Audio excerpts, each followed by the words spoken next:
హైదరాబాద్ అమీర్పేట్లోని మైత్రివనం ఎదురుగా ఉన్న హెల్మెట్ దుకాణంలో అకస్మాత్తుగా అగ్ని ప్రమాదం చోటు చేసుకుంది. దుకాణం నుంచి ఒక్కసారిగా మంటలు ఎగిసిపడడంతో పరిసర ప్రాంతాల్లో ఆందోళన నెలకొంది. ఘటనను గమనించిన స్థానికులు వెంటనే పోలీస్ అగ్నిమాపక శాఖకు సమాచారం అందించారు. సమాచారం అందుకున్న ఫైర్ సిబ్బంది, పోలీసులు సంఘటనా స్థలానికి చేరుకుని సహాయక చర్యలు చేపట్టారు. మంటలు మరింత వ్యాపించకుండా అదుపులోకి తీసుకురావడానికి అగ్నిమాపక సిబ్బంది తీవ్రంగా శ్రమిస్తున్నారు. దుకాణంలో నిల్వ ఉంచిన హెల్మెట్లు, ఇతర సామాగ్రి కారణంగా మంటలు వేగంగా వ్యాపించినట్లు తెలుస్తోంది.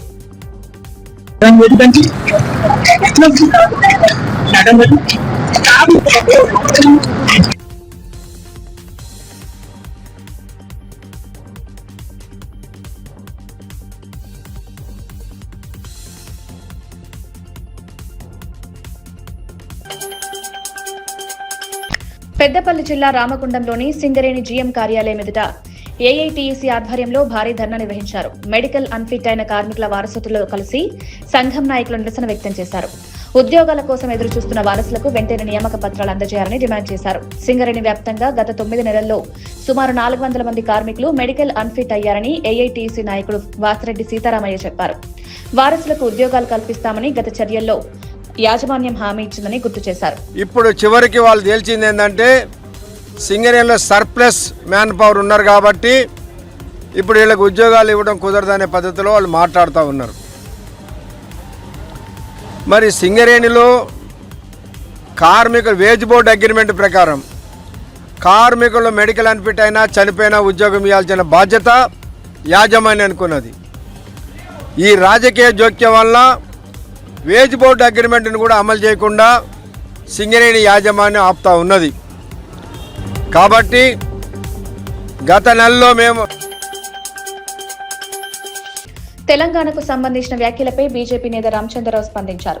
ఒక విలేకరు అడిగిన ప్రశ్నకు సమాధానంగా మాట్లాడుతూ తనకు తెలిసినంత వరకు ముందుగా కాంగ్రెస్ కు చెందిన ఓ మంత్రి తెలంగాణ తన జాగీర్ అన్నట్లుగా వ్యాఖ్యానించారన్నారు.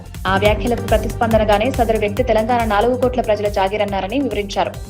తెలంగాణ ఎవరి వ్యక్తిగత ఆస్తి కాదని రాష్ట్ర ప్రజలందరికీ చెందిందనే భావనతో ఆ వ్యాఖ్యలు వచ్చాయని తెలిపారు. పక్క రాష్ట్రం వచ్చి ఒక వ్యక్తి అంటే దాన్ని మీరు తెలంగాణ వ్యక్తిగా ఎలా చూస్తారు? మేము ఆ మాట మేము వింటే తప్పకుండా ఇమ్మీడియట్గా రియాక్ట్ చేస్తాం. మేము వెళ్ళే ఎవరు అన్నారా లేదా మాకైతే తెలియదు. అట్లా ఎవరైనా నాకు తెలిసింది ఏంటంటే ఒక కాంగ్రెస్ మంత్రి అన్నాడని, ఆయన జాగీరా తెలంగాణ అని అన్నాడని. వేములవాడను టెంపుల్ సిటీగా, టూరిజం హబ్ గా అభివృద్ధి చేయడమే ప్రభుత్వ లక్ష్యమని ప్రభుత్వ విప్ ఆది శ్రీనివాస్ తెలిపారు. తిప్పాపూర్లో 3వ బ్రిడ్జ్ స్లాబ్ పనులను ఆయన ప్రారంభించారు. ఈ సందర్భంగా మాట్లాడుతూ గత ప్రభుత్వం కేవలం శిలాఫలకాలకే పరిమితమైందని విమర్శించారు.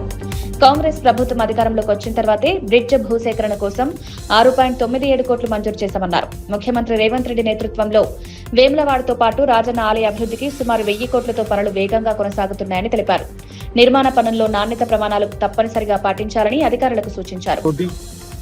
టీటీడీకి సంబంధించినటువంటి వైస్ చైర్మన్, జిల్లా కలెక్టర్ గారు, ఎస్పీ గారు, ప్రోటోకాల్ అధికారులు, ఆర్ఎండ్బి సంబంధించిన అధికారులందరి ఆలోచనతోటి రాజన్న ఆలయ అభివృద్ధి శరవేగంగా ముందుకు సాగుతా ఉంది. ఇప్పటికే ఇంచుమించు 150 కోట్ల రూపాయలు విడుదల చేసుకొని ఇప్పటి వరకు 25% వరకు పనులు పూర్తయిన వేళ మేము అదే రోజు చెప్పడం జరిగింది. వేములవాడ రాజన్న ఆలయ అభివృద్ధి ఒక కన్ను అయితే వేములవాడ పట్టణ అభివృద్ధి మరో కన్ను. టెంపుల్ సిటీగా, ఆధ్యాత్మికమైన ఒక పట్టణంగా, టూరిజం సిటీగా ఏర్పాటు చేయాలనే లక్ష్యంలో భాగంగా గత ప్రభుత్వం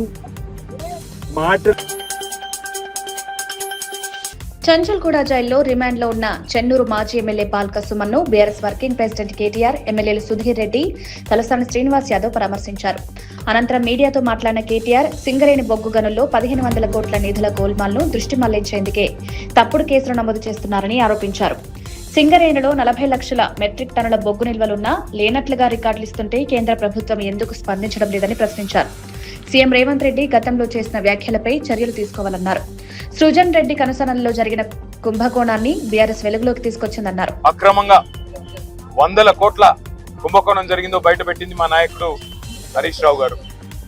అట్లాగే నైని బొగ్గు టెండర్ విషయంలో వాళ్లకు మంత్రులకు, ముఖ్యమంత్రికి వాటాలు కుదరక కూటమి ప్రభుత్వం 2 ఏళ్ల పాలనకు నిరసనగా వైఎస్ఆర్సీపీ శ్రీకాకుళం జిల్లా మందసలో వెన్నుపోటు నిరసన కార్యక్రమం నిర్వహించింది. మాజీ మంత్రి డాక్టర్ సీద్రి అప్పలరాజు ఆధ్వర్యంలో జరిగిన ఈ కార్యక్రమంలో పార్టీ నాయకులు కార్యకర్తలు పెద్ద ఎత్తున పాల్గొన్నారు. మందస బస్టాండ్ వద్ద మానవహారం చేపట్టి ప్రభుత్వానికి వ్యతిరేకంగా నినాదాలు చేశారు. ఈ సందర్భంగా మాట్లాడిన సీద్రి అప్పలరాజు ఎన్నికల సమయంలో ఇచ్చిన సూపర్ 6 హామీలు అమలు కాలేదని ఆరోపించారు. 50 ఏళ్లకే పెన్షన్, రైతుల ఆర్థిక సాయం, నిరుద్యోగ భృతి వంటి హామీలు ఏమయ్యాయని ప్రశ్నించారు. రాష్ట్రంలో ఇసుక, మట్టి, గ్రావెల్ అక్రమ దోపిడీలు జరుగుతున్నాయని విమర్శించారు.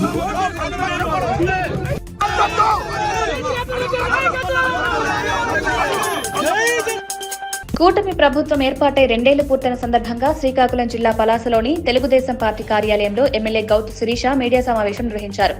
ఈ సందర్భంగా ప్రభుత్వం 2 ఏళ్లలో సాధించిన అభివృద్ధి, సంక్షేమ కార్యక్రమాలను ఆమె వివరించారు. అన్నదాత సుఖీభవ, పింఛన్ల పెంపు, తల్లికి వందనం, ఉచిత గ్యాస్ సిలిండర్ పథకాలతో పాటు మహిళలకు స్త్రీ శక్తి ద్వారా ఉచిత బస్సు ప్రయాణ సౌకర్యం కల్పిస్తున్నామన్నారు.